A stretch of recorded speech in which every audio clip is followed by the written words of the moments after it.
G'day, g'day. We're back. Episode 63. Oh, I'm nervous. Tonight, Hockley, Jaydream.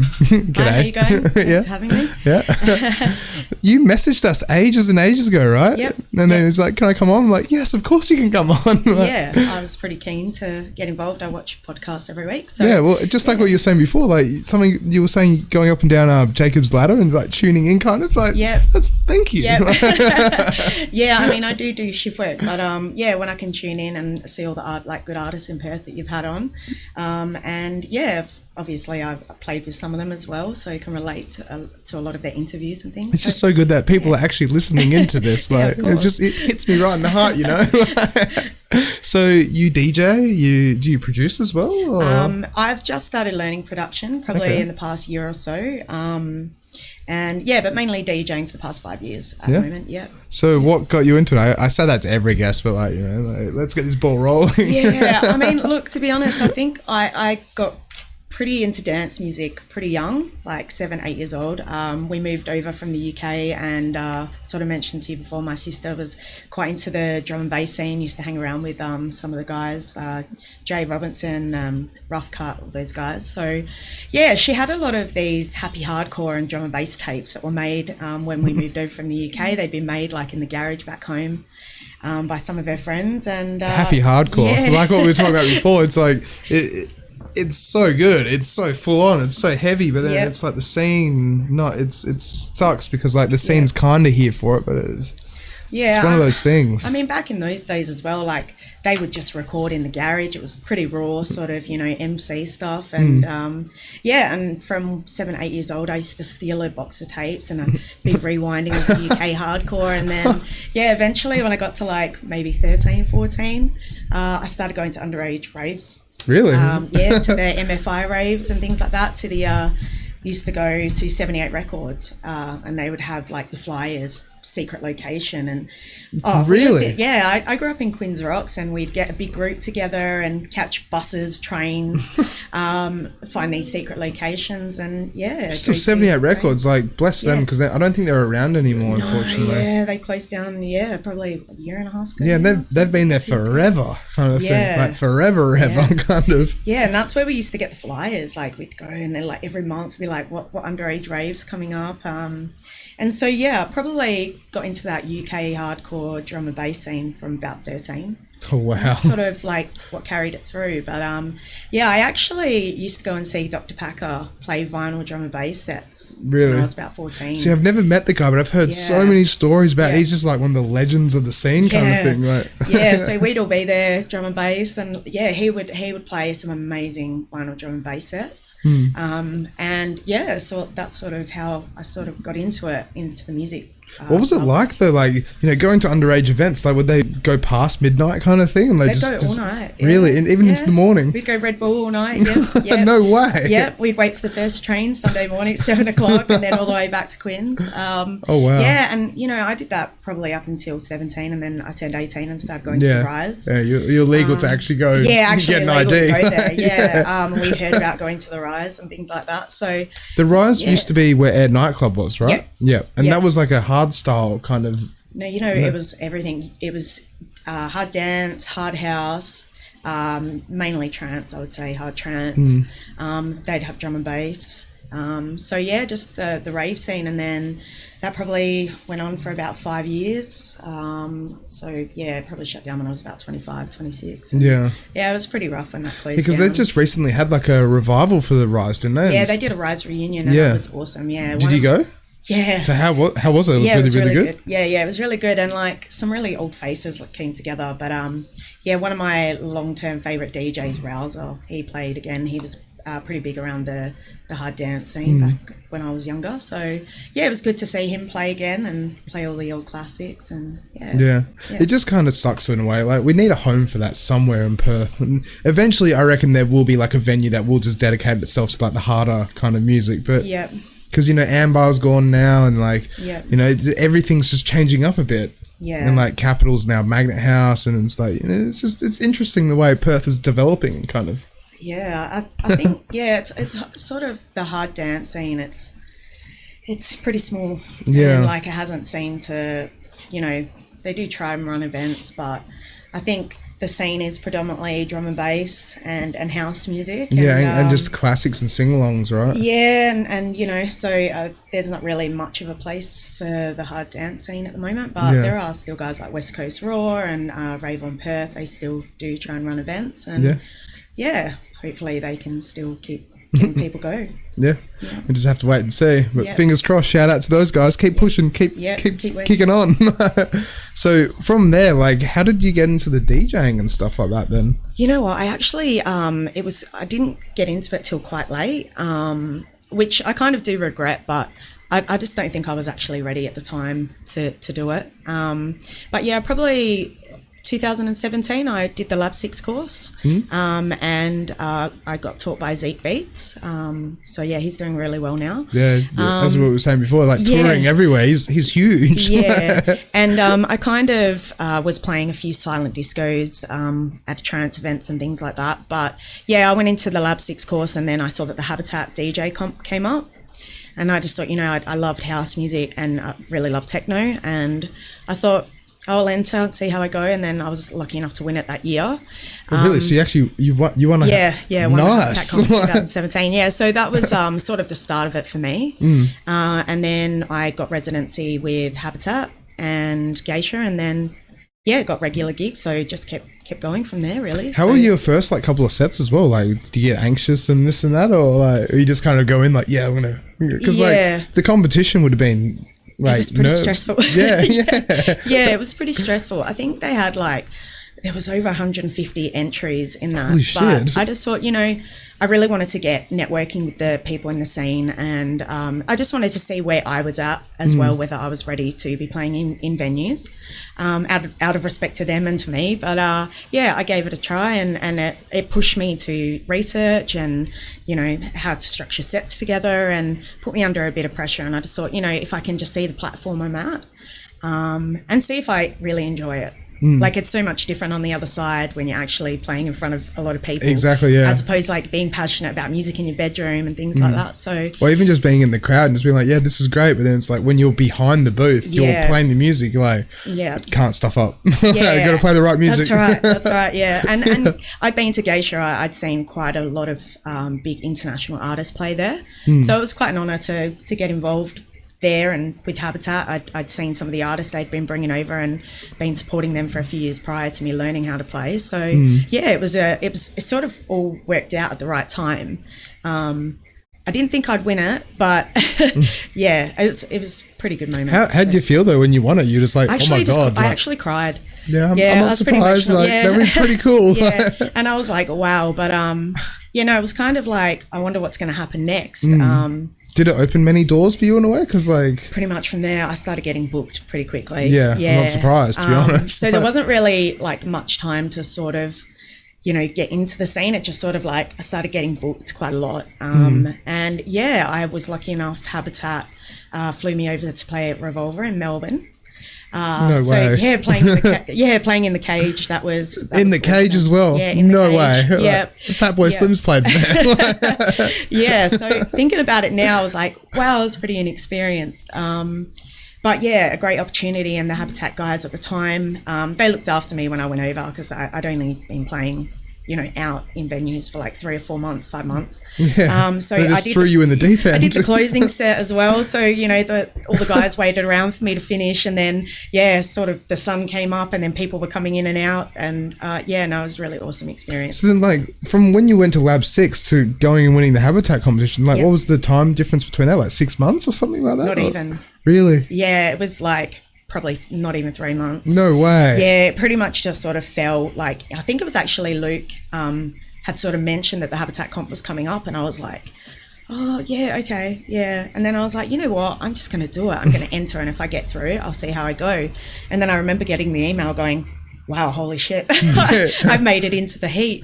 And so, I had a look at some of the guys in the heat. So like Bosie and Perm, Adam Newgroove, guys that are doing really well now in the scene. So it was great to get around and meet those guys as well. And like, they're all friends of mine now. So Yeah, that was awesome. So I'm glad I did it. How would you rate the Lab 6 course as well? So like you really like, so for someone that's just like starting out, would you definitely recommend it kind of thing to get involved and like? Yeah, I mean, at the time I sort of had been trying to learn and teach myself, and I don't learn that way.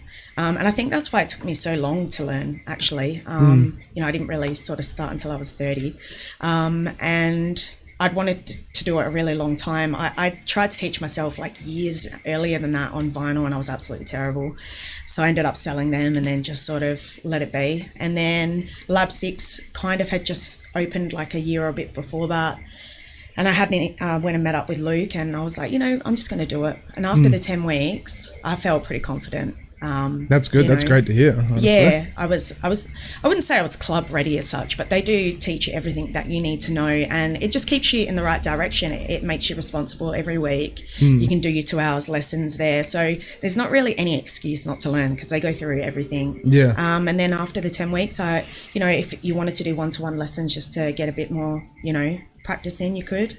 So it was good just knowing that help was there and that you were learning the right habits, like the right technique. And not, well, they did the right thing though, honestly. Yeah. Because it's like we needed something like that in a way. Because it's like it's professional. The professionals teaching beginners to become professionals. Yeah. Like, I'd sort of tried to learn off a few friends, and then like some friends were teaching me different, and I'm quite structure based. And so I was like, you know what, I'm just going to go and learn from somebody I don't know, and learn the right way maybe. And so, yeah, that's what I did. And I'm so happy that I did the course. I would recommend that people do it, even if they have been DJing for 6 months or think that they are ready. Yeah, definitely good to touch base there and know that you're doing it the right way and club standard. Yeah, exactly. Club standard. Yeah. So yeah, no, it was good, and yeah, Zeke's doing really well now, so that's really awesome. Yeah, I was actually about to ask that. Do you know if he's still a teacher there, or is he's just doing off his he's in the stars now? Yeah, I mean, I don't know about with COVID and stuff like that, but I know now he sort of had gone over to America and was playing some pretty big events over there. So yeah, a bit like Slumberjack, they were doing a lot of production stuff there, and so yeah, Jeremy and Luke are pretty much involved with Lab 6 at the moment, as far as I know. So yeah, and I think Shock One's been doing a lot of their production. Yeah. I think he's been doing like one-on-ones and all sorts of stuff. Yeah, that's pretty cool. Yeah. To be honest, that is pretty damn cool. So then after that, then it's like, so after you won the Habitat, what will be some of your very first gigs in a way? Like, because I mean, well, it would have been pretty cool to be a fan of going to Geisha and then getting to play at Geisha kind of thing, right? Like, yeah. Well, thanks to Habitat, they actually threw me in the deep end pretty quick. Yeah. As soon as I had gotten back from playing over at Revs, Flex had booked me to support Pig and Dan. Really? Pig and Dan? Yeah, Pig and Dan. Yeah. No way. Okay. And so I remember on the way home on the flight, I was trying to figure out how to get a set together to support Pig and Dan. And so, yeah, that was pretty much the start of supporting internationals. You know, I sort of did play a bit on the heavier tech house side, but Flex knew that I was pretty into techno, so they gave me the opportunity to support Pig and Dan. 3 times I supported Pig and Dan. Oh, wow. And how are they? Like, you've probably had beers with them a couple of times. Mainly Dan travels. They're really cool, really awesome. So, yeah, Deborah DeLuca, supported James, Zabiella. Deborah DeLuca, though, it's like I play some of their music out and about, and it's pretty good stuff. So mainly a lot of the techno international artists that I have supported. So pretty much from there, they started putting me in that, you know, techno sort of side of things. So yeah, that was awesome. And then I was lucky enough to play on the main stage for Pure in 2019. Pure, what was that? Carl Cox. Yeah. Really? Yeah. You played on the same stage as Carl Cox? Yeah. Holy shit. Yeah. Okay. Opened the main stage. Did you get to see him or like hang out with him? Backstage with the guys, Oh my God. Joseph Capriati, Enrico. Oh my God. So yeah, that's probably one of my favourite sets too. So yeah. Like, how did you get to talk to Carl Cox at all? I actually said hi and bye. That's fair. That's all right. I mean, it's like that's a superstar right there. It's more than a superstar. It's Carl Cox. Like, that's Ibiza. That's right. Yeah. So look, I mean, I suppose I was lucky enough to be put given the opportunities by Habitat with the techno side of things, and yeah, through Geisha as well. So yeah, that's sort of has mainly, I mean, I always loved techno, but I mean, that pushed me really hard to get really a lot better at techno. And so yeah, that's obviously led to Concept now, but yeah, so well, let's lead on to Concept. So what is Concept? So Concept is an idea that my fiance and I came up with, and it was sort of inspired by last year we went to fly over to Sydney. It was actually for a trance event, but on the Friday night we'd seen that, I think it was Undisclosed, they were running a 12-hour event. I think it was longer than 12 hours. 12-hour event. 11 p.m. to 11 a.m. or something like that. Wow. Yeah. So yeah, we actually so we went to the event and checked out. There was, you know, artists like Laura King playing there, Ludovic, some of these guys, and they were playing some really hard techno, some really awesome techno. And we just kind of sort of thought, you know, this would be pretty awesome if we had a venue like Good Bar in Perth, and just had like a local background for, you know, techno. At the time, there was sort of not a lot of techno local events going on as much. And a lot of people had sort of said, you know, I wish there was more techno nights. And so I just said to my fiance, look, you know, let's just try it. And then Goodwill Basement Club had opened up, which sort of inspired Concept to start. Whereabouts is Goodwill? Under the Rechabite. Oh, okay. Yeah, the basement, yeah. So that's recent then, isn't it? Yeah, it's pretty recent. I thought you were saying like back in the day. I'm thinking like Goodwill. Yeah, I've heard of that somewhere. But yeah, very recent. Yeah, so we just sort of thought, you know, we're going to get a group of DJs together, DJs that I know and people that I played with out in the Duff scene, club scene. And that's sort of how it started. So yeah, my fiance's a big techno lover, and she DJs as well, and we do play back to back together at the Bush Duffs and things like that. So she knows her techno pretty well. Yeah. And so yeah. How many events have you done for Concept now and stuff? We've done 2 so far. First one was sold out, which we were really happy with. That's pretty good. Yeah. That's like a, you know, that's what you want kind of thing. Yeah. And you know, you never know how it's going to go, like especially with how COVID has affected a lot of promoters. So it was after COVID then when Concept kind of popped so up? we sort of started Concept pretty close to like all the COVID stuff happening, and so we just sort of were like, look, we'll just see how we go.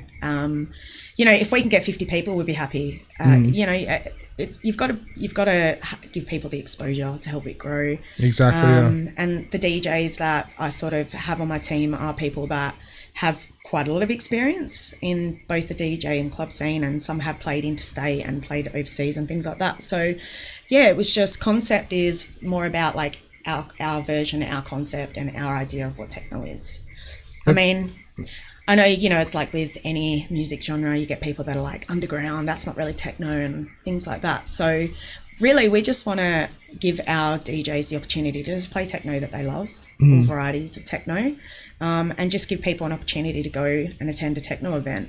And just, yeah, that's how you help build the scene, really. Well, it sounds like you've been around for quite a while. So, like, how has the techno scene grown over your experience, kind of thing? Because it seems like house and techno is really kind of coming back in a way. Yeah. But then it's never really gone anywhere though. But it's still like it's now surging, I guess you could say. Yeah, maybe safety in numbers. I don't know. I think as well, like, it's important to understand like the setting of the environment, and having like some venues that have opened up have helped as well. Yeah. And I sort of think maybe the whole warehouse thing's coming in again at the moment. Maybe there's been COVID and things like that. Been quite a few like warehouse raves, I guess you could say, that seem legal, but then they might not be legal. Like we like, I suppose we're just sort of sticking to like smaller things at the moment, just trying to build a smaller sort of following. And just checking out the different venues just to sort of see where we fit in as well. I mean, Concept's probably going to keep growing. I'm learning as a promoter, and so is my fiance Beck, about being on the other side of things, how to manage a team of DJs, how to do, you know, the right promotion and things like that. But yeah, there has been a bit of a surge in techno in the past 4 to 5 months, which is really awesome. You know, you want to see that happening, because I don't know, it hasn't really sort of grown to a point where it's gotten really, really big and then died. Yeah. It's just kind of... It just stayed there in a way. Yeah. So I feel like there's a lot of potential Hopefully. So because it's such a cool genre, but then it's just like it's got to be current with the kids in a way. But then it's like it's growing with the kids, but it's like I say this on so many episodes, but it's like Perth is in such a weird bubble almost. Yep. And with Perth being such a weird bubble, it's just like we love our classics, and it's like for me, I like that because I love old school rock and this and that. But when it comes to like electronic music, it's like you go places like Jackrabbit Slims or Magnet House now, and it's kind of more, it's a mixture of house, but then it's also leaning towards throwbacks, I guess you could say, just to try and keep all the punters happy in a way. That's right. And I think it sort of depends whether people are actually going out to see certain DJs or whether they're going out just to dance and just have a good time or whatever it might be. So, I guess it ultimately depends on the direction you really want to take it in. But I mean, drum and bass has always been pretty dominant. Exactly, It's been around forever. And there's some amazing DJs doing really well in the scene at the moment. I do follow the drum and bass scene, even though admittedly I don't play in it. It is probably actually one genre I don't play much of. I don't mind it, but I don't play. But so what genres do you play and what genres don't you play then? So mainly I do love like 138, 140 trance, uplifting trance, tech trance. But tech house and techno. All right. It sort of depends if I'm playing for Habitat or Geisha, and then when I play out Bush Doves, I play a mixture of techno, sometimes uplifting trance sets.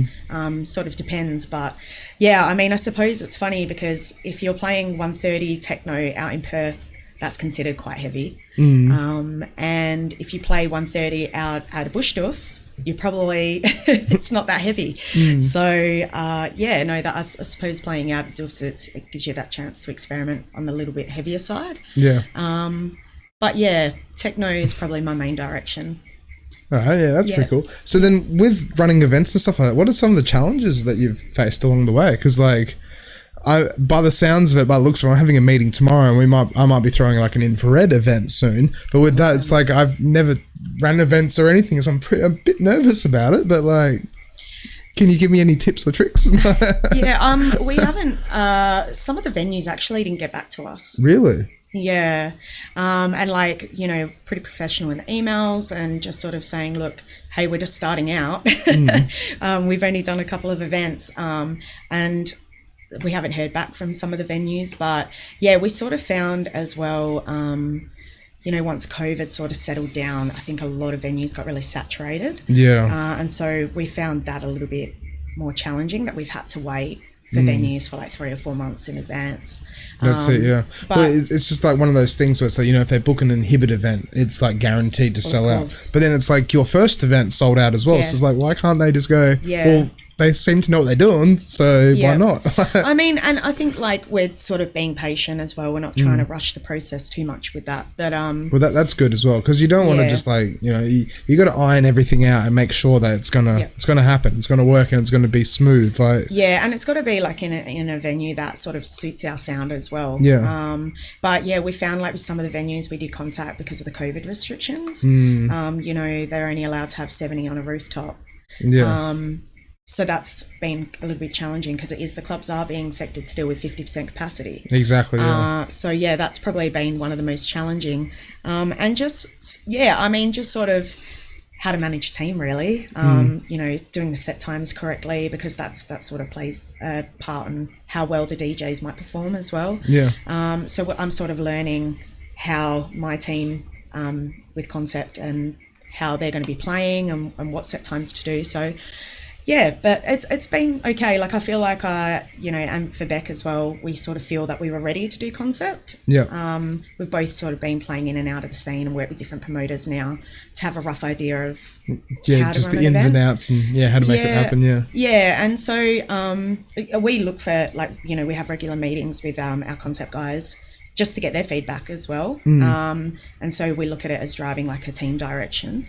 Well, that's good though, because instead of just booking DJs and going, go for it, it's like actually making like a little mini family almost kind of thing, right? And that's sort of why I picked the DJs that I picked, because I feel like I've worked with them individually, and I know how they are as a team and things like that. So so you can trust them. Yeah, that's what you want, right? Yeah, and they will give me feedback, and that's what I want, whether it's positive or negative. And negative feedback is always good, constructive, positive feedback in a way. Yeah, and it's good because it gives you another perspective of things. Exactly. Yeah. So, and I think the past few events we've had have been really good, like done really well, and we've had really good turnout. I think the last event at Geisha we had over 240, which I think for techno is pretty good. That sounds pretty good. Yeah, we're pretty happy with that. And I think that's up to the team as well. So it's not just me and Beck, and so I think. Yeah, no, that's pretty cool. Yeah. So then after you've kind of like, you learn how to DJ and this and that, and like, you got a few gigs here and there. What's the progress up until now? Kind of like, have you just been grinding away, and then like, because COVID, so you did concept before COVID, just before COVID happened. But then you were 3-4 years into your career by then, kind of? Or? Yeah, so I've been playing since 2017 now. Okay, yeah. And my aim was to just probably be the best that I could.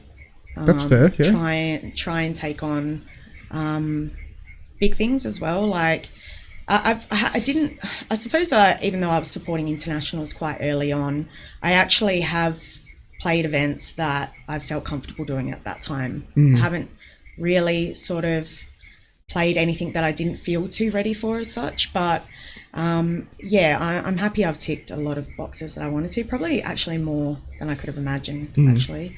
And I've met some really awesome people along the way. So sort of where I'm at now, probably the next step will be production, but it was kind of like, I know when Mishap was on, she sort of said that she talked a little bit about how people say, oh, so like, you're doing production, like do you produce your own music? It seems like that is the next step, but then like, I mean, I make it work without producing, but then I play in pubs and bars and just play, flow rider low kind of thing, like, cheesy classics, but it is about creating a brand for yourself and sort of seeing how you fit in, and, until I 100% feel ready to back my brand completely, then I'll take the production on 100%, but at the moment, I'm happy with where I'm at. I have been playing quite a lot of sets every weekend. So, just enjoying it. So where was your first residency as well? Because you said like you're a resident at Connections now, and Geisha, and where else? Yeah. Right.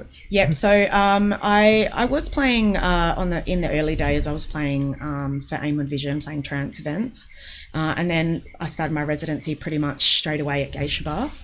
What time slots were you playing at Geisha and stuff like that? Like all different. Yeah. Yeah. So you would get the graveyard shift and then opening slot as well. Yeah. I usually play a little bit heavier, but started on their rotation with Pilot, which is we do every 2 weeks, and then Habitat were running events through because Warwick, who owns Habitat, also owns Geisha. So it was sort of, then I was playing a lot for Habitat.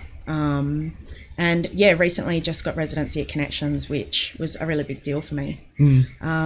Why was it a big deal for you? I mean, Connections is an amazing nightclub in itself. Like, I've always respected Connections, major respect for them as a venue, and for the culture that they've always had. I mean, they just had their 45th birthday. So 45th? Yeah. I mean, I knew they were around long, but not 45 years. Yeah. Like, holy crap. I mean, I used to go to Connections at the time when I was underage.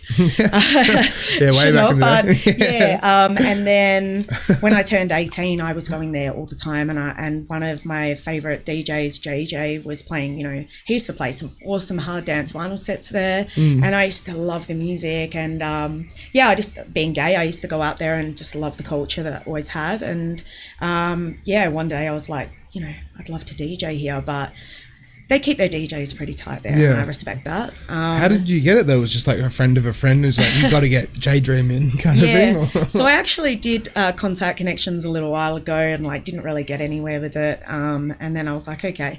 And then I was actually closing a Habitat garden party, and Emily, one of the managers at Connections, had seen me play, and then she messaged me and said, look, we'd love to get you to come down to Connections. And I was like, oh wow. Yeah, oh my god. Wow. Okay, cool. And then COVID happened, and unfortunately the clubs were closed at that time. And then it was sort of a little bit of back and forth. And then, I was lucky enough to get a trial there. And, I was pretty nervous about that trial. I can 100% understand. If you've been going there since 18 and before, it's like the nerves would have kicked in. Like, this is my favorite venue. Like one of my favorites. Yeah, and I was like, wow, you really can't mess this up. So it was a 3-hour trial. I played back to back with Patrice.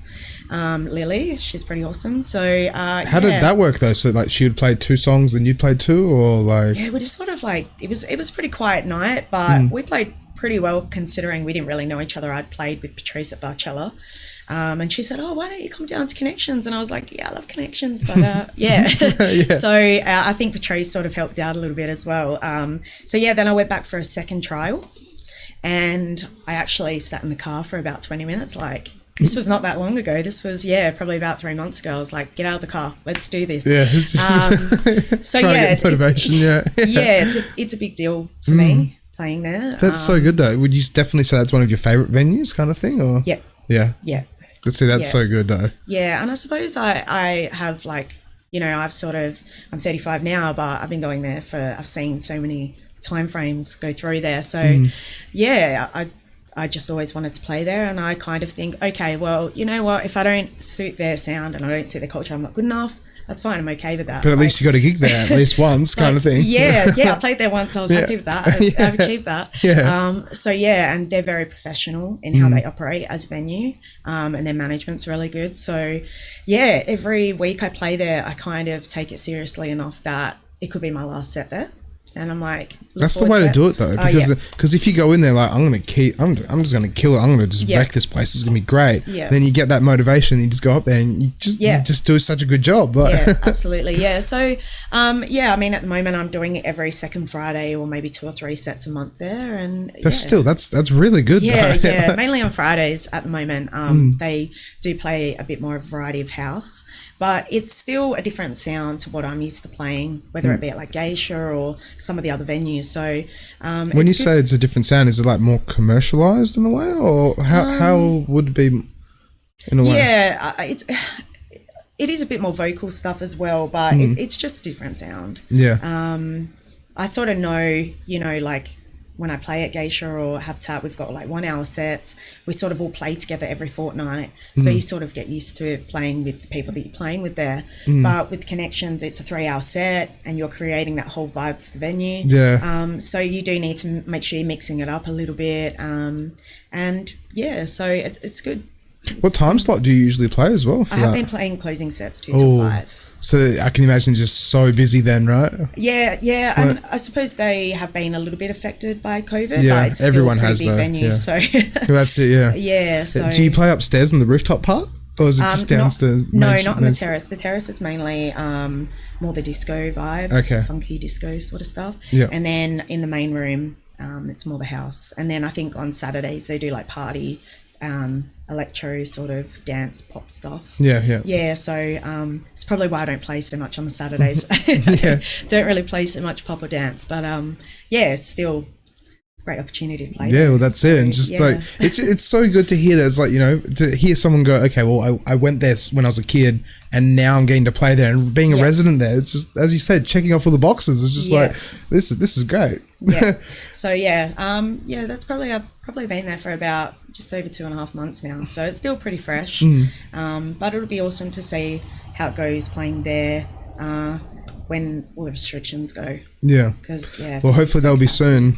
I mean, it's gonna be interesting. Hit and miss, isn't it? Really. Like, did you hear about the girl that came back from Victoria and then decided just to walk out, and they ended up arresting her today? But it's still just like, come on, like we just got out of lockdown, like. And even if she tested negative, it's still just, come on.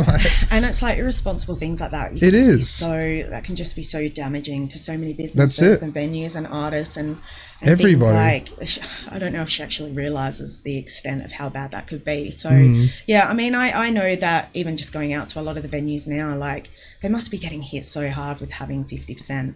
And so many venues are getting hit hard. It must be really tough. So, I mean, even just from concept, I can see we have to have 50%.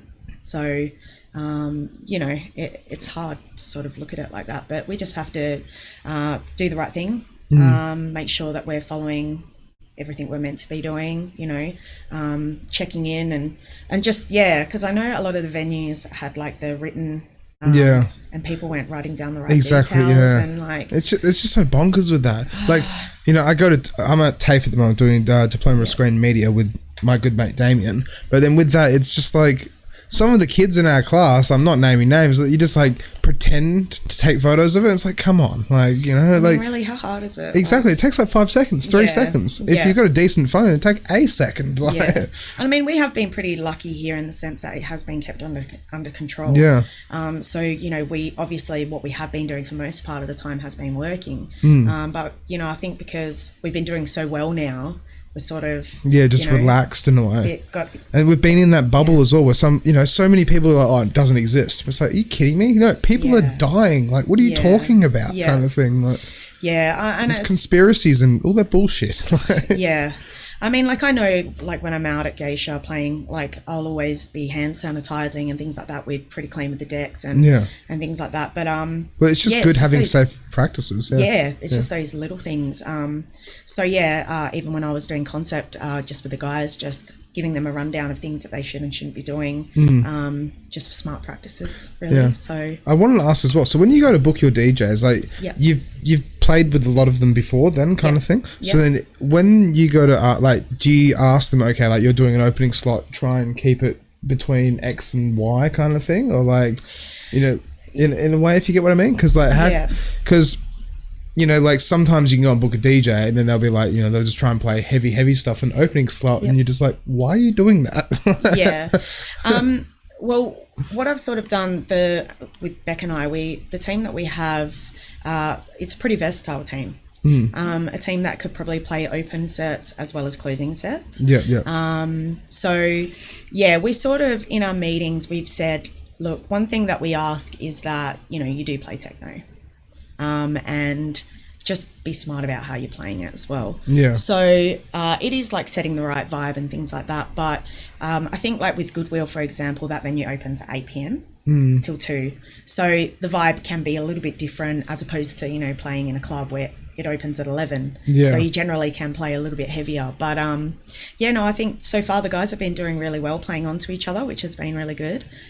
We know how to sort of structure some of the DJs at the right time as well. So, but at some point they will have to mix around just to change things up a bit. Well, exactly right. Because you can't. It's not just saying like, you know, you can have the same thing, rinse and repeat in a way, but it's just like, just jumbling the set times up a bit just to keep it fun and funky kind of thing. Yeah, that's right. And like, not just having the same DJ playing like the banging heavy set closing later or whatever, like with that. But we do have meetings quite regularly and the guys can talk about it, and we just sort of say, you know, this is kind of what we expect, but also I know that the guys that we've booked are reliable enough to be able to, and they've got the experience to be able to deliver what we're asking. So the past 2 events have been really good. We've only just started adding on a guest DJ. Because we just sort of wanted to give our DJs the opportunity to, you know, help build the brand. And so we will be bringing on our guest DJ Luke Kinnamal. He's playing a lot out in the Duff scene at the moment, so he's been playing interstate, so he'll bring that Duff sort of techno sound into concept. But at the moment just trying to get our DJs just playing out. Right, well that's a good segue into the Duff scene. So how did you get into the Duff scene? So I got into the Duff scene probably about 4 years ago. I wanted to start playing like more on the heavier side of techno, which I was limited in Perth with. And so, I hit up Milky Way at the time and, started playing the early techno sets because everybody at the Duffs is really sort of big into the psytrance. And even though I play a lot of trance, I don't play psytrance as such, but I wanted to mainly focus on techno. So, I started going out and playing, you know, 1 to 8 techno sets and mainly playing warm-up stuff. So that's what I just find so baffling as well. Like progressive psytrance is so full on, like it's just dun dun dun dun, dun. It's like almost, it's more full on than happy hardcore, I'd say, like but it's like you can get lost in it though. That's what's so good about it. It's kind of minimal, but it's not minimal at the same time as well. Like there's so many different elements that make up like, yeah, go on, sorry. But I suppose like with the Doof crews as well, they're a little bit like, you know, the Perth club scene. They all have their own sort of different unique sort of sounds or things that they prefer. So at the time, Milky Way were mainly psytrance. So they were incorporating a little bit of techno, and techno was a little bit coming into the Doof scene. And then I started playing for Twisted Jar. And they're mainly who I'm residency with now. So and Twisted Jar? Yeah. So who's that again? Yeah, Like, so they actually started out as a reggae sort of side stage. Okay. So they were really into their reggae music, which is awesome. And the guys, they're two guys that run it, Raymond and Craig. Raymond's like really into the psytrance but loves techno, and Craig used to love all the old hard trance and hard dance back in those days, and we often do talk about it. And so he's a big techno lover as well as psytrance, and so they sort of started getting a little bit bigger, and we're incorporating a side stage with techno and tech house. And so been playing quite a lot for them, and they gave Concept the opportunity to run a side stage recently. So, oh really? Okay. Yeah, we done an all-night techno side stage, which was really great. And so it's gradually been getting more techno now, and more tech house have been coming in. As well as psytrance is always going to be really popular. But it's good that it's like, you know, mixing it up. Well, it would have been mixed up already, but it's like, you know, being able to have a side stage and it's just techno kind of thing. Because like that's one of the things that kind of gets me about Doofs is like, you know, it's 3 days of psytrance, and I'm kind of like, I don't know if I can handle that. I suppose as well, there's not like in club scenes, there's no psytrance. Yeah, exactly. Yeah, it's just bush. So I suppose really, that's the only place you can get access to psytrance these but days. Shout out to a mate of mine, Josh Gannon, and a few of his mates and stuff like that have actually, they've tried doing a few, I think they helped run it, but they did like an event before COVID at the Newport Hotel. Okay. Like they were doing like free, I don't know if it was free, but they were just like letting people book it out. Right. They were trying to like run day psytrance events to try and bring it into the city kind of. Yeah. And it seemed like it was working, but it's like you have to get the word out there. It's building the brand kind of thing. So. Yeah. Yeah, and I think as well, like with the Doof scene, you know, they started becoming a lot of promoters running a lot of events as well. So it was starting to there was a lot more going on. So they were having events quite regularly. So, there's all the different theme camps as well that do the fundraisers for Blazing Swan. So I know a lot of them are happening at the moment. The fundraisers at the moment? Yeah, they sort of will run events to raise money to be able to get their theme camp out to Blazing Swan. So at the moment, there's quite a few of them happening around town in Perth. So, hopefully they can not too much affected by the COVID stuff. But I have to admit though, like we've had a guest on, I can't remember his name, but he actually helps build some of the side little theme stages and stuff like that. Oh, yep. And he actually built a Millennium Falcon. Oh, yeah. Yeah, that was Kim. so cool. Kim? Yep. He is so cool. Yeah. So cool. Yeah. Like you didn't get to see that. You weren't on that episode. This is back with Mitch, but like he full on built like, it was like a bar, but it was just like a Millennium Falcon, like 3 times the size of this room kind of thing. It actually... Out of wood? No, it's not. It's actually like... I'm not sure what material like it is. Plastic, Sorry, metal, Kim, the whole lot. Like it was so cool. Yeah, it's actually I'm a huge Star Wars fan. So when I went to Blazing Swan, my first year, I was playing a few sets there, but hadn't really ever been. And then I went up and I saw the Millennium Falcon from a distance, and I was like, "No way! What the hell is that?" Yeah. Oh my god. And then I was like, "Hold on a sec, what's that?" And literally, I ran up to it and was like, "Oh my god!" Yeah, like I what? could not believe it. And so Drew Wilson has commented saying Obi Glenn built the Falcon. yes, right. Well, Yeah. But still, that Hi, Drew. Shout out to Drew. Drew Wilson. Yes, he's done an amazing job of building that Millennium Falcon, because the inside of it as well. There's so much colour and energy, and I've been like dancing in there at Blazing Swan with the Alliance crew. The Alliance crew, they go hard, the Alliance crew. Shout out to them. And they've had some amazing DJs playing there, and like everyone's full of colour. It's just so much culture, and I was like, wow. I would love this in my back garden. Yeah, if I had who the would? space. I mean, I heard that apparently it was recently they rebuilt it on a property in 2J. I could be wrong, but wow, it's one of my favourite things about Blazing Swan. I think I've taken about 5,000 photos of it, but like it's kind of that thing that until you see it for yourself. And that's the sort of culture that Blazing Swan have built, which is really awesome. What actually is Blazing Swan for the people that don't really have never heard of it kind of thing? Because it's supposed to be like Burning Man or something. Yeah, well, I suppose you could say it's like the Australian version of Burning Man. Yeah. It's like a regional burn. And so they actually build like a black swan to burn? They do. They build like an effigy sort of. They have two. Okay. So they have one which is like a celebration burn, and then they have a second burn on the next night, which is like more of a letting go, release sort of, personal burn. Okay. So yeah, that they're insane how they build them, and it's so much respect for how they go about it and do it, and they go on site pretty early on and build the structures.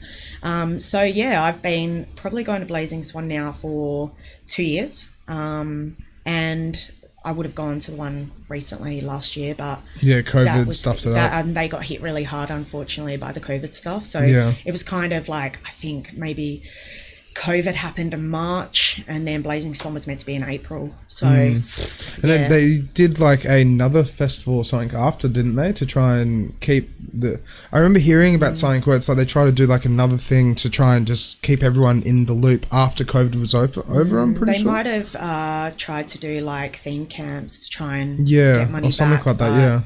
Yeah, I mean they were hit pretty hard with that, and especially because like a lot of the theme camps, they go out on site early, like 3 weeks before setting up. Like things like the Millennium Falcon is not something that you would just build like in a day. Yeah, exactly. There's teams that are driving all the way out to Coolin, which is 4 hours away, and so there's a lot of work that goes into it. I know the committee do a lot of work, and so they didn't have enough time to really they were scrambling for things, and COVID's not something we were really ever prepared for. Exactly, it's out of the blue it happens, so kind of thing. They're kind of told, okay, well, we can't do this. They've already spent a certain amount of money on everything they needed, and their teams and their crews, and transport there or whatever it might be, insurances. So how do you buy a ticket for Blazing Swan then, or like how do you go kind of thing? Like, just online. They just do it online. But I know this year they were meant to be operating at 50%, and then now the tickets are being pushed back a little bit longer because they're still sort of deciding, I think, how to go about it, and how they can do it safely as well for people. I know that committee are trying to put everything in place to keep members of the public and punters safe that go. So it'll be so interesting because like, how do you have half the capacity if they don't have a designated capacity, kind of? Because it makes sense, like, because if the liquor and licensing, like racing, gambling, and liquor actually say your venue can have 180 people, then obviously 90 people. But then it's like, this is in the middle of the bush, like you just stand apart from each other and get more people in there, kind of. I mean, I don't know about Blazing Swan exactly, but when I was sort of looking into concept, I was looking into making sure we knew what we had to do to follow all the protocols, and I know for like big events they have to apply with like a matrix of the safety of the event, and whether it's a high risk event and things like that. So I suppose there's a certain amount of capacity that considers that high risk matrix, and so they probably just tried to get some sort of figures together of what they thought would be the right for that matrix. So I'm sure Blazing Swan would have applied, or things like Origin, and trying to get the right amount of numbers that are safe and that they can manage safely. So you've played at Origin as well? Like, I have played at Origin, just Silent Disco for Habitat. That would have still been so cool. You got a free ticket to walk around. Did you get VIP or anything like that as well? Yeah, we did. And it was actually I mean, I've been to quite a few Origins, but I didn't actually think at the time I was playing around 9 p.m. in the Silent Disco, I thought everybody would be on the main stages, and it was absolutely packed. There was like hundreds and hundreds of people in there, and I was like, wow. That was very different. It's always a bit challenging playing in a Silent Disco when you haven't done it for a while. So it's just because there's no monitor, you can't hear what's going on. You just got to keep switching between the mix, basically, and just like be tuned in, I guess you could say, with what the they're listening to. And just making sure that like what you're hearing is what they're hearing. So Yeah. like, and you go to take your headphones off because you're so used to sort of Exactly, trying yeah. to adapt. And but I would chuck on the other headphones and then see what the other guys were sort of playing, so there wasn't too much of a clash. But that was a really good experience actually. That was over New Year's, so it was a pretty hectic time, kind of set to set to set. And was that just before COVID happened, kind of thing as well, or? No, I think COVID came after that. Yeah. Okay, so yeah, COVID came in March, so that was the New Year's before. Yeah.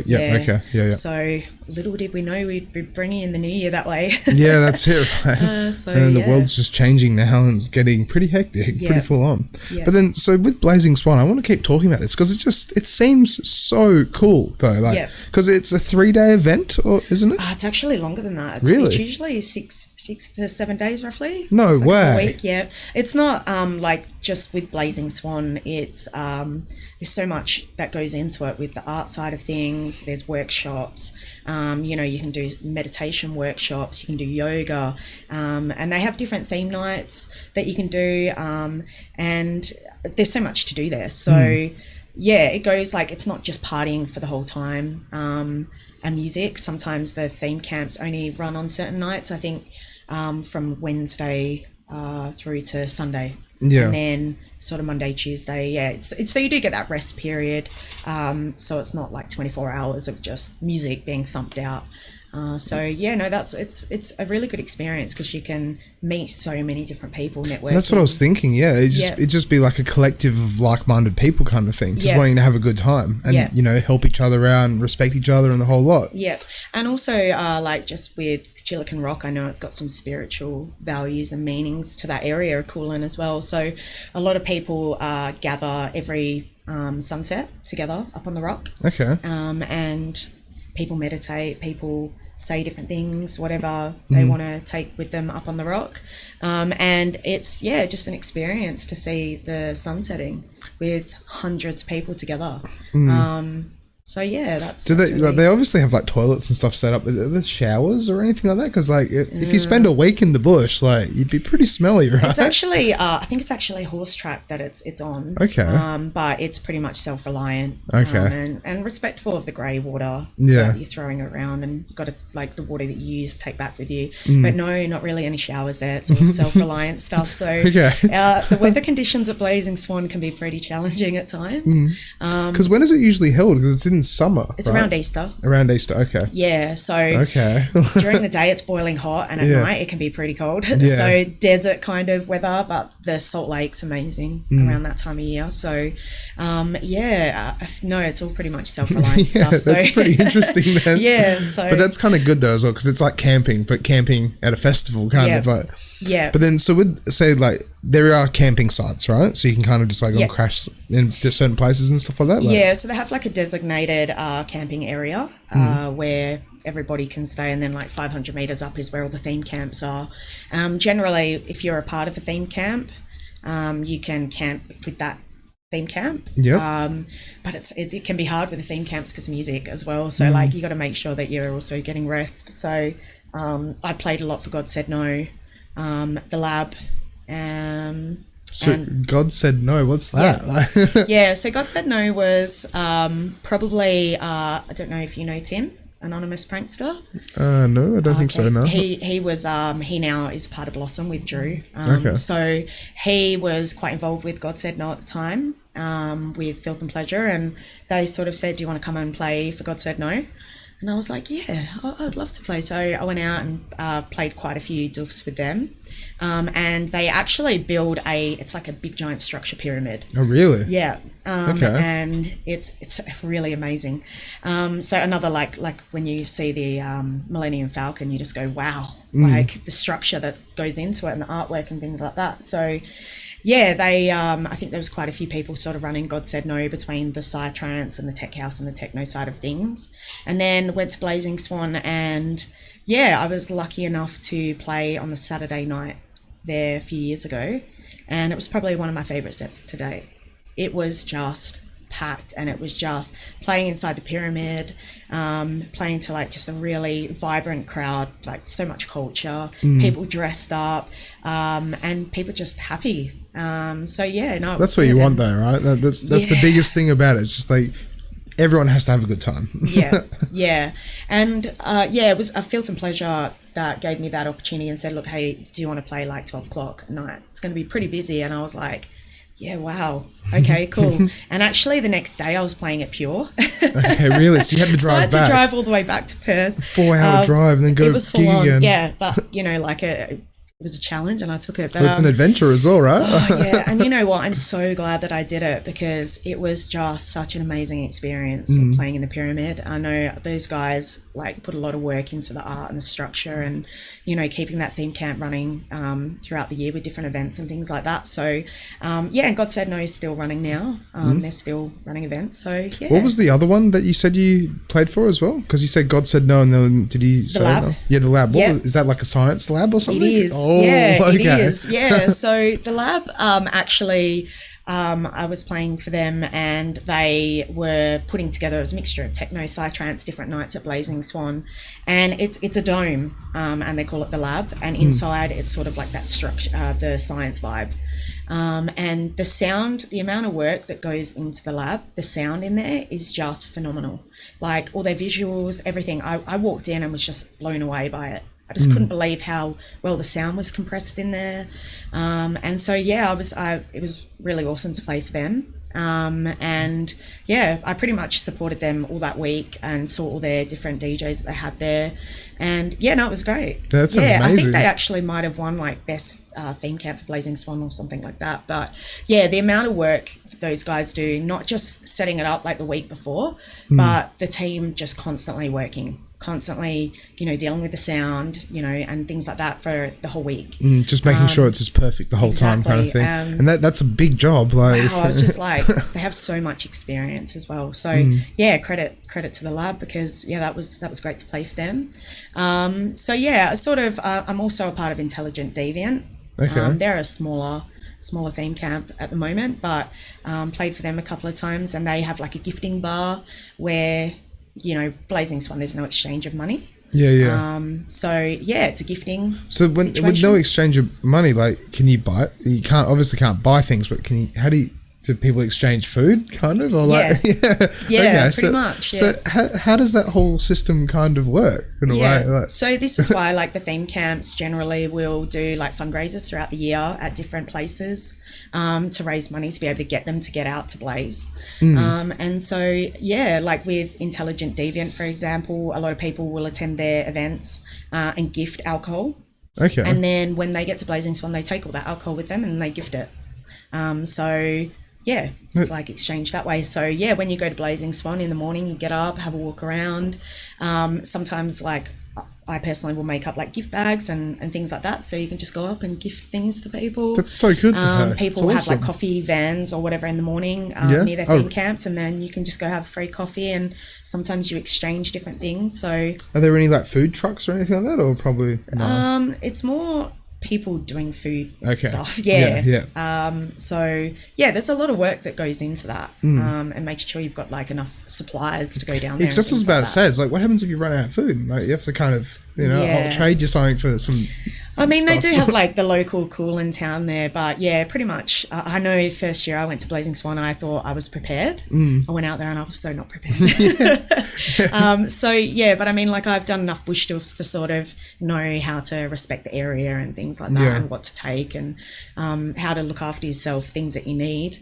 It's pretty much all self-reliant stuff. So and so do people just like, some people just dance the whole like 4 days, 3 days kind of thing, like on the weekend kind of in a way, like, because I've seen videos of like, it's one of those things, it's called mud hippies almost, but I don't mean it like in a bad way. I just mean, is it wooks? Wooks are different, right? No, I just mean like, where it's just like, you see some of those dance floors and it's like it's been raining, and then just the dirt just turns to mud, and everyone's just having just a bath and just loving it kind of thing. Does it ever get like that at all? We actually last year, Blazing Swan, sorry, not last year, the year before, we had a storm come through, and I had my friend's tent at the time, and it got absolutely flattened. Everything got wet, everything got soaked, everything got damaged. But weirdly enough, the sun came out and it dries it up pretty quick. But yeah, like I know, like out at Doofs, the weather, especially like during the winter Doofs, it gets pretty muddy and pretty wet. Yeah. Yeah, I suppose you just get used to it. Yeah, that's it. You're with nature, so yeah. But it's definitely an experience. Yeah, when in Rome, right? Yeah. Different to the club scene, yep. So where do you want to kind of take everything? Like, would you prefer to play more out in bush doofs, or would you prefer more like clubs, or like how do you feel about the music industry in Perth as well, kind of thing? Like, I've kind of gotten to a point now where I'm comfortable playing where I fit in, I think. Yeah. You know, like I suppose when any new DJ is getting started out, they just want to get out and play. So they'll say yes to everything, and you know, you can pretty much burn yourself out pretty quick doing that as well. So I suppose over time I've sort of worked out now where I'm happy playing, where I feel the most comfortable and happy playing. And so yeah, sort of sticking to that, but you know, I'm hoping now to sort of push a little bit more with the production side of things. Yeah. But I sort of feel at the moment it's been good having a break, knowing when to take a break as well, especially like with the COVID stuff. Exactly. It was kind of just like a way for all of us just to think about like, okay, what's going on? Because like I knew quite a few people that just like, they treated it like a hobby in a way, and then they went back to their full-time jobs and they're not interested anymore. But then like so many people as well came out of it and were like, okay, no, let's go tenfold. Let's try and do something better in a way. Yeah. I've always sort of found for me what's worked is like I've always got little goals that I sort of set. And it doesn't have to be like a major, like, I mean, I guess as a DJ, everybody wants to play it internationally and do things like that. But there's always stepping stones you have to put in place to be able to get to that point. Yeah. And there's a lot of work that goes into it, from networking and, you know, the amount of time and hours we spend going to events and getting our name out there and doing all the promoting side of things. So, yeah, it's sort of just, it was good for me to take a break and kind of go, okay, where, you know, do I miss this? But I know that I'm so passionate. So that passion's always there. It never really goes. You sort of start to change and evolve a little bit, you know. I always thought that I'd be doing trance. And I love trance still, but, you know, I love playing techno. So, yeah, it's more just, you know, sticking to those little goals and going, okay, that didn't really work out. Maybe just something a little bit different, but still a small goal, and having, you know, 4 or 5 goals that year to sort of work towards that you can achieve. Yeah, it's good to do that, because if you don't have goals and you have the ambition but you don't set out realistic goals, then how do you, you know, where you going kind of thing. Yeah, exactly. And like, why the hell am I doing this every weekend? Because, you know, like every weekend it's, you know, if you're playing 4 sets in a weekend, it takes a lot. Yeah, it takes a lot out of you. It does. And you know, you want to be the best shape you can be for the whoever you're playing for as well. So yeah, I mean, I know that now I sort of go, yeah, I'd really like to play for them, or I'd really like to do that. And I really feel like I could offer something to that. So yeah, that's sort of where I'm at now. I don't really say yes to anything that I don't really want to do anymore. Because I just sort of feel like then there's no growth there. Yeah, that's very true as well. Yeah. But it's like when you start out though, it's kind of like you should say yes to almost everything as long as you feel comfortable doing it. That's right. But it's still just like, you know, once you get to a point and you're kind of making a name for yourself, then you can turn things down. You got to put the hard yards in. Exactly, That's right. You've got to put the work in. And also I sort of feel like, you know, I did play quite a few like R&B hip hop sets, and I worked out pretty quick I was not very good at it. And yeah, so I was just like, okay, this is not working for me. But you know, I just wanted to, you know, that was like 3 or 4 years ago, just wanted to sort of see where I'd fit in. And then I was like, yeah, I don't do this well. So I'm not gonna you know, damage myself anymore by doing that. So yeah, it's that's completely fair though, because you tried it and you realized like, all right, not my thing, and then you went and found something that you did enjoy, and then look where you are now, kind of. So yeah, I mean, look, I've played some sets and gone, oh no, that did not work out how it was supposed to, and sometimes I still do have that, you know. But I suppose it's a process. You've just got to have a good process to look after yourself. That's and, it, you know, being professional as well. So yeah, 100%, yeah. Well, that's the thing as well. Like what I've learned as well through the industry is like, I was talking to Genga about this a while ago, and with Genga, he said, like, you know, if you've had a really rough week or you've had a really bad day and you got a gig, you just have to turn the dial and become happy and just be like social and just have a good time. I mean, you can go straight home after, but it's like, you know, it's all about how much you put into it that you get out, kind of. You know, if you stick around for kick-ons and then you end up meeting people and then they, you know, they actually help network you in the right position, well, you got to do that. But if you just want to go to work and go home, well, then you're just going to work and going home. Right? Yeah, and you sort of go like, I suppose it depends where you're at in your life. You know, I suppose I've gone through all my 20s and I feel sort of mature enough at the moment to like be ready to take things on that I probably wouldn't have been ready to take on when I was in my 20s. And so I sort of feel like I'm at a point in my life where I know what I want. And I know what events that have worked for me and what haven't, and the direction. There's definitely still things that I want to achieve from here, but probably just being the best I could be at this point. I mean, you can't really force experience. Exactly, yeah. You can't, like, get any more years on you, you know, so you sort of just take each opportunity as it comes. That's it, yeah. And work out, yep, that was really good. No, that wasn't so good. Is that going to be worth doing for me?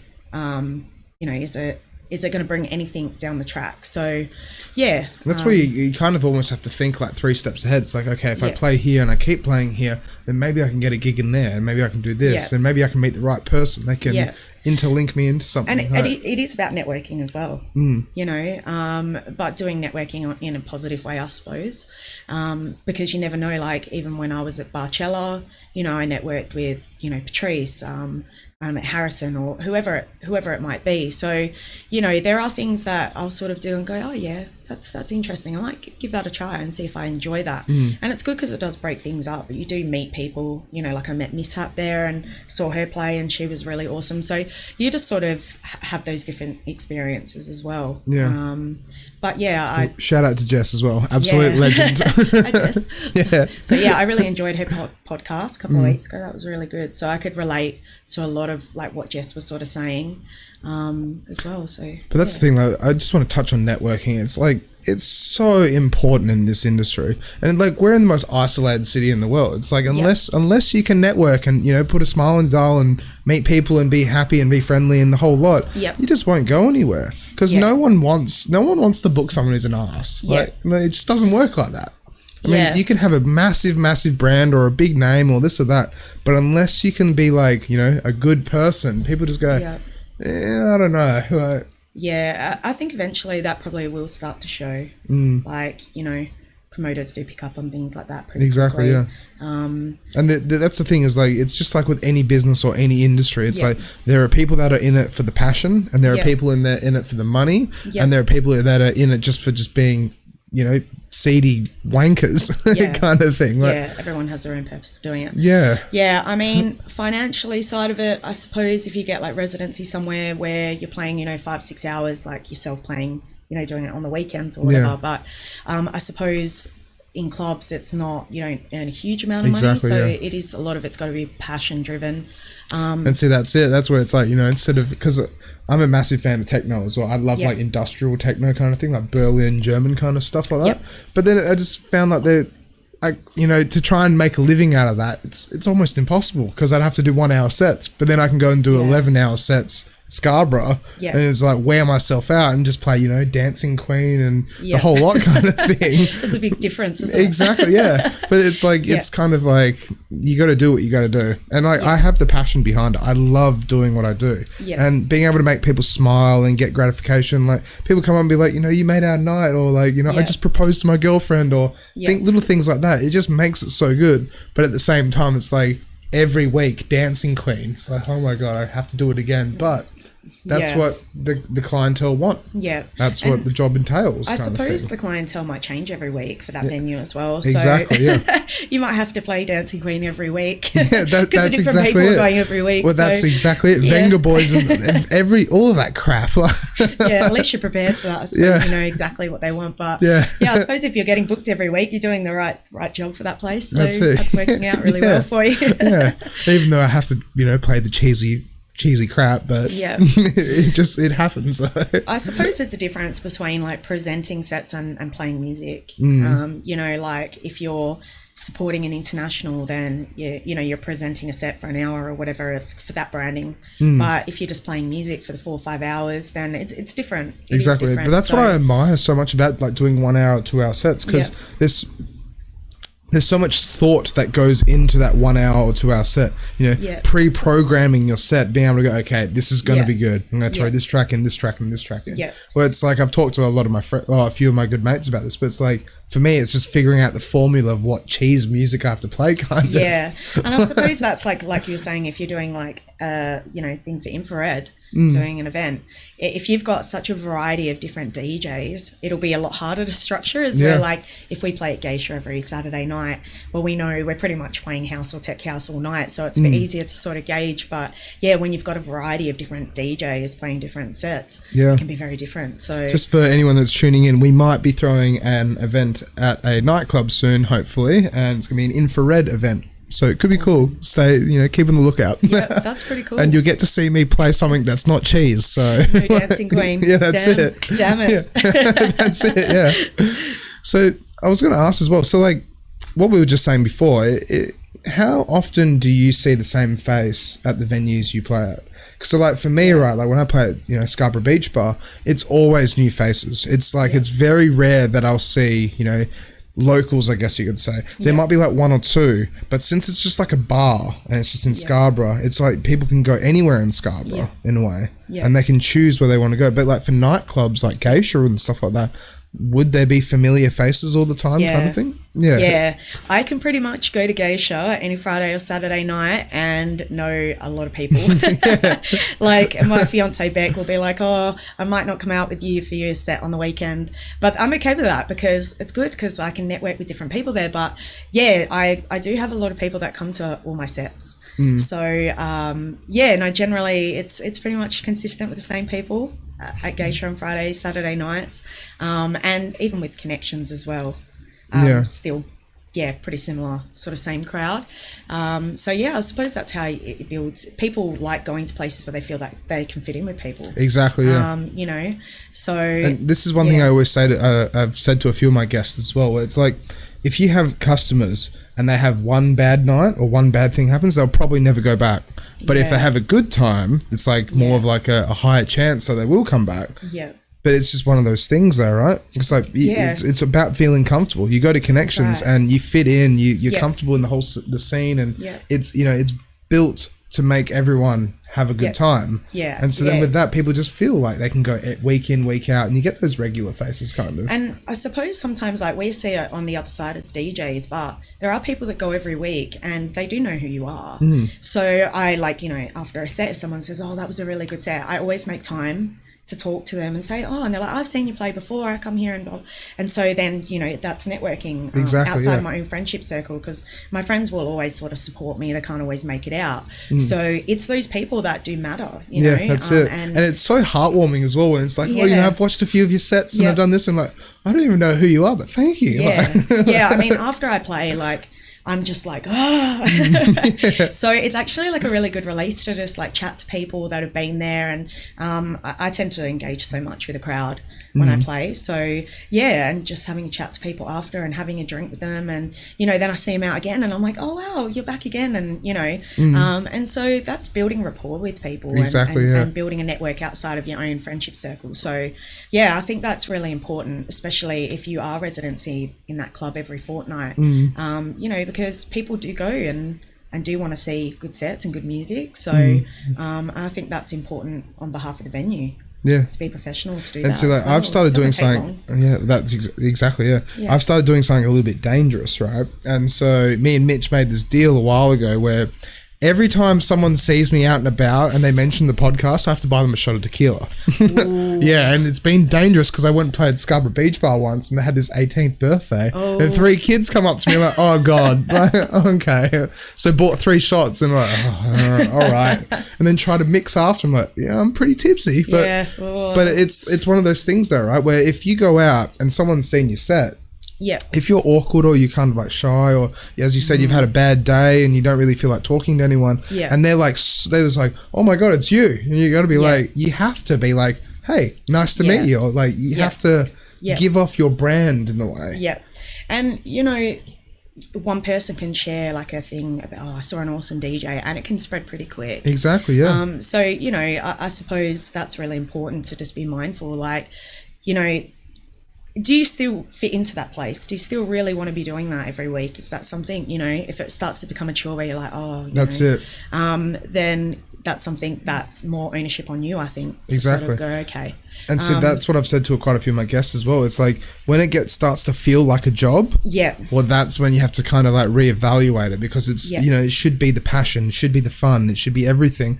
But when it starts to feel like an actual job, then it's like, you know, are you in the right place? Are you doing the right thing? Yeah, and it's quite a competitive scene. Exactly, yeah. Like there is like the scene, there's a lot of DJs always coming through.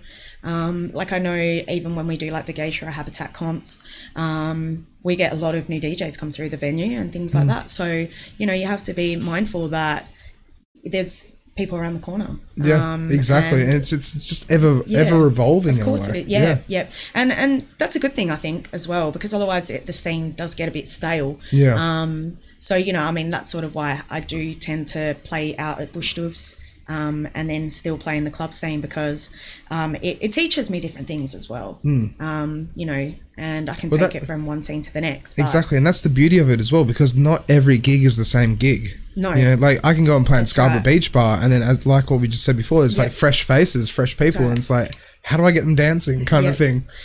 Yeah, I mean, I not too long ago, for Breast Cancer Care WA, the Pirates of Perth had done a fundraiser, and they'd contacted me and said, look, like, would you be willing to get together with another few other female DJs, have a meeting with us, and you know, basically raise all the ticket sales will go towards Breast Cancer Care WA. And I was like, yep, I volunteer my time, would love to.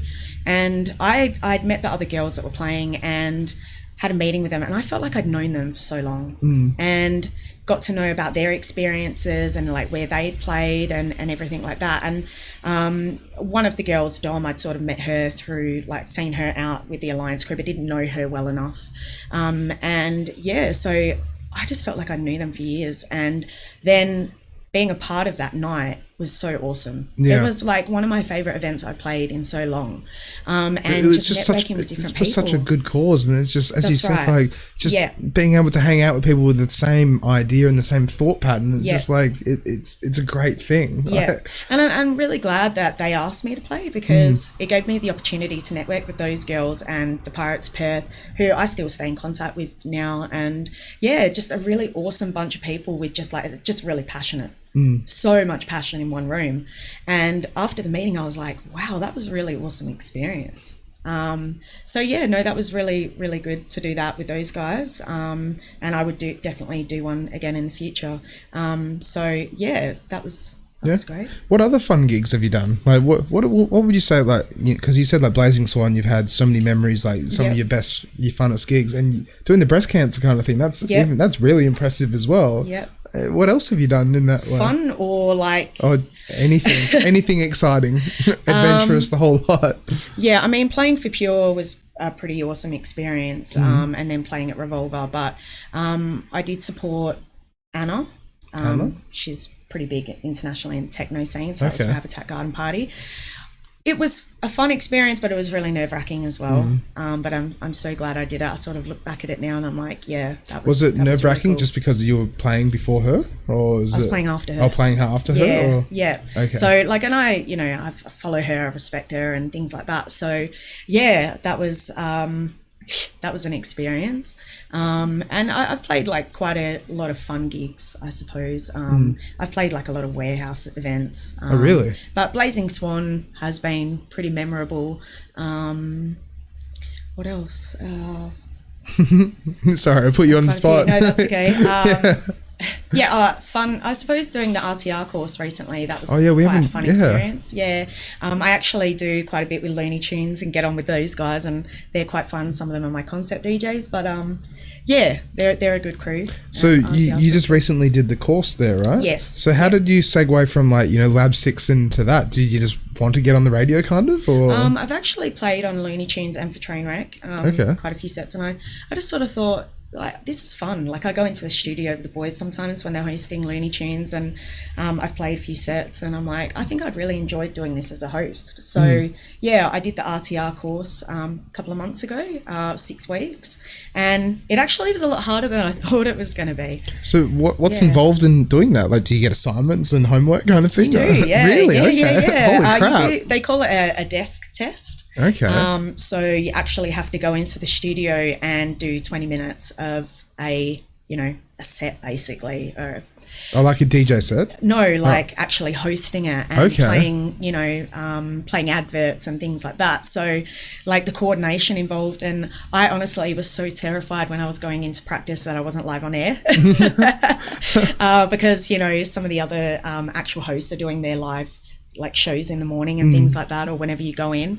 So trying to coordinate everything, and it was a lot harder than I thought it was going to be, because I've seen the boys hosting it, and I suppose they're very experienced. Yeah, and they just treat it easy. Yeah, don't worry about it. I can host. Yeah. And I've been on Trainwreck, and those guys are really awesome on there as well. And I tune into RTR quite regularly. But actually to go in and go, right, this is all on me, I can't make any mistakes, things like that. I was like, oh wow. Yeah. So it was fun though. It was a fun experience, and so now I can host. I might do that down the track if I've got the time on Fridays or whenever. So that's definitely something. I just want to do a quick shout out as well to Rocket Riley. She is so cool. Like, I used to play. I used to DJ, and she used to play upstairs at the Flying Scotsman and stuff like that. Yeah. And lovely soul. Like one of the nicest people I've ever met. And she would actually whip out her CD folder with non-rewritable CDs and play the CDJ 100s.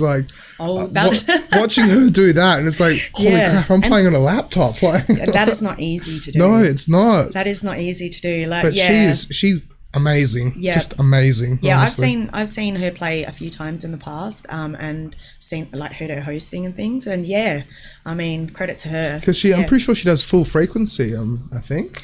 I think I really mainly tune into Micah and Pussy Mittens usually when they're hosting, but I'm sure she has done, because some of the RTR hosts will fill in for different shows. Yeah, because she's been there for a long time. I'm pretty sure she's been there for a while. She's one of the veterans.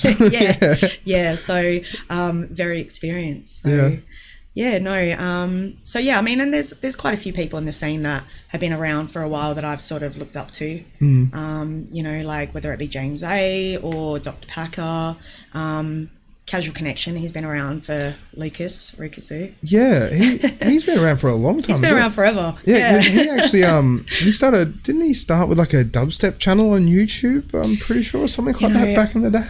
I actually met him when I was personal training. Oh, really? And he was one of my clients, and he got talking to me, and he was like, oh yeah, I DJ out on the weekends, and I was like, oh yeah, and he's like, yeah, I play at the Rise, and I was like, hold on a sec, what? Wait a minute, what? And then he was playing drum and bass and things then, and that was years ago, and then now he's Casual Connection, and so I've been following him for years and sort of bump into him every now and then, and then JJ, so it'd be so cool to see. It's that was my client back in the day. I used to do PT for him, and look at him now. I think I even asked him to help me learn how to DJ back in the day, but we didn't actually get there, but I mean, he's still around and doing really well now, so that's really good to see. But so when everything's kind of we've only got 5 minutes left, I was going to ask though as well, when everything's kind of over with COVID and everything, would you ever try and go international if you got the chance? Because it would be an experience, but it'd be scary kind of thing, right? Yeah, if I'm good enough to do it. Yeah, I reckon you'd be good enough. You got to play in Revolvers, so that's pretty good. I mean, I still think at the moment, I feel like maybe I have outgrown Jaydream. Okay. My actual branding, my name. So that's probably something I will be looking into if I'm going to carry on with. Just like a rebrand kind of thing. Yeah, because I think when I started Jaydream, it was mainly focused at trance. Yeah. And then our trance scene went pretty quiet for some time. So I have been getting like a lot more into techno and tech house, obviously. So sort of lately I've kind of feel like maybe I've outgrown it, but I'll look into it. But yeah, it's definitely, once I start doing production, that's going to be my aim from here on. So yeah, just keep working hard, I suppose. With your production as well, would you go back to Lab 6 for that, or a similar education facility? I actually have been learning off a guy called RSA1. Okay. Shout out to RS. He's bloody so intelligent. And Jake Claridge, one of the guys that I play with at Geisha, he's also doing a lot of production at the moment. It's like anything, I suppose, not making excuses, but having the time. Yeah. You know? It's the time and the dedication. Like, you've sort of got to pull back from DJing, I think, if you just want to solely focus on just production. Yeah. I have a full-time job. And I have a fiance and friends and family. So when you're DJing 4 sets on a weekend, it's like, where does production fit in after work? And you've got to be in the right frame of mind to do that. So that's it. When I'm actually ready to take a step back from the DJing side of things, to go, this is 100% what I need to do. But yeah, it's definitely down the track. It's just one of those things as well, because like sometimes like I've heard stories, it's like you just have to lock yourself in your bedroom and just like focus on it. But then also I've heard stories where it's like, I've watched an interview with Roscoe forever and ever ago, like the old school dubstep DJ. And so he said basically like, if you want to make dubstep, you need to go get like yourself a 4-pack of Red Bull, you need to get like a couple of bowls of vodka, you need to lock yourself in your bedroom and just have a party. And stay off social media as well. Like it's so easy to just like, be on social media all the time and just, before you know it, you're talking and chatting and you've lost so much time. So exactly, but it takes up so much time, and that's one thing I really don't like about it, because it's like living in the moment. Like for me, like when I'm talking to people on social media, I'm kind of like awkward because I don't know how to like I'm not very, I suck at English kind of thing. Like I was really horrible at English at school, but then like, when you live in the moment and you hang out with people in person, it's so different, isn't it? So much better. Like, I remember the first time when I started getting photo shoots for like press shots, I was so it was really uncomfortable for me, and it still is now. See, like, I'm just not photogenic at all, honestly. I really struggle with it. Like I had a photo shoot recently with Matt Gedling, and I can't help it, but I'm really awkward. And I think Jess was talking about the social media side of things, about doing the promotion. Like you have to learn how to do it. It's the brand, it's part branding of it. And like building your brand and things like that. And like if you don't really know how to do that very well, it's a big part of it. Exactly, And so that's been an experience with concept. My fiance tends to do a lot of that, Beck. So, but it's learning as you go, I suppose, and getting better with it. I was going to ask as well, like for the last thing before we wrap everything up, where do you think the music industry in Perth is heading? Because like, you've seen so much, and like you as you said, like going back to going to clubs when you're 18 and stuff like that, and it's like years ago, but you've seen everything come and go, right? In a way. I think at the moment what I've sort of noticed a big shift in is that there's a lot of crews getting together with their friends or with DJs that they know, and they're starting their own thing. And they're doing their own nights. Because it just seems like we've had this discussion a couple of times where it's like nightclubs are on their way out in a way. Yeah, I think like I've sort of just noticed quite a shift in that lately. From little groups, crews getting together and going, I can do my own night. I can afford this venue. Exactly. It's just cheaper and the whole lot, right? Yeah. And so people tend to like, they're building their following and building their branding. And so that's why quite a few of the venues now are sort of outsourcing to, allowing them to do the promotion and have their branding and things like that. So I think that's probably, there's a younger scene coming through, a lot of younger DJs coming through, which is a good thing. I know like with the Habitat comp or the Geisha comp, we're getting a variety of different people applying, but it's good to see like a younger crew coming through.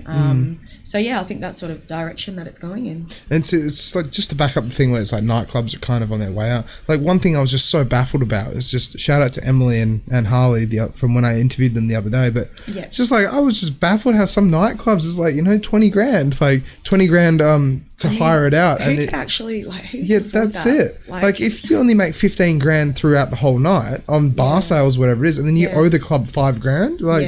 And they're like, you're relying on, that's a lot of promotion, but you get to a point where you can't promote too much because it's spamming. But exactly, I mean, that is a huge amount of money. Whether like local DJs could actually cover that, I don't know. Exactly, they'd have to be making a lot of money to cover that's when it's like the big brands like Inhibit can just easily do that because they have such a brand behind them, such a following, and everyone just knows if it's an Inhibited event, it's going to be a great event kind of thing. I suppose it's like Habitat and Inhibit. They've built that culture though over a period of time, and they've been around for such a long time. It takes time to do that. Like that's not something that comes, with a few, years experience. Like those, like Habitat, and they've been around for over 10 years. So, that's it. And Inhibit. So maybe they could like cover that cost and things like that. And they have the international branding backing behind them. Yeah. But for locals at the moment, it's hard for us because we don't have any internationals being able to come in and things like that. So it's been good for our local scene because we've been able to grow a bit more. But I mean, trying to cover venues at that cost, it's just too hard. Yeah, it's just kind of practical. It's ridiculous almost. It's hard work. But we do have like some new venues that have opened up, which is pretty awesome. So it's changing up the scene a little bit. What's just quickly, I wanted to do a shout out to where Shape was, and now it's called something different. It's Barbs. Like, Barbs. And that's like a house and techno place, is it now? I'm pretty sure. Or it's just an open venue. I think they are doing events on their own, but they're also allowing promoters to hire out the venue. So, I know they've it looks amazing. Some of their beer garden looks pretty cool. But even Shape, like back in the day, the actual venue is quite big. So, I'm surprised it took that long for it to open up again. Exactly, because it was a while. So, I've seen some of the events that have been going on there, and it looks great in the photos and things. So it's definitely something we're looking to for concept. Yeah, just shout out to Doug Verdam. Because he threw Michael Douglas Presents or something like that the other day. Yeah. That looks so good. And Robbie done all the it looked awesome, didn't it? Yeah, Robbie did all the interior and stuff like that. Yeah, all the artwork. So cool. Shout out to Robbie as well. Just wanted to quickly say, just before we wrap things up, she did the most amazing job on this signature wall. Like, I am baffled. Damo, can you try and put the camera on it if you can? Yeah, I can. Just look at that. Look at that. Move out of the way. Get out of the way. Yeah, that looks look awesome. at that. My God. Yeah. Wow. Robbie, well done, Robbie. Yeah, Robbie she blew me away. Absolutely blew me away.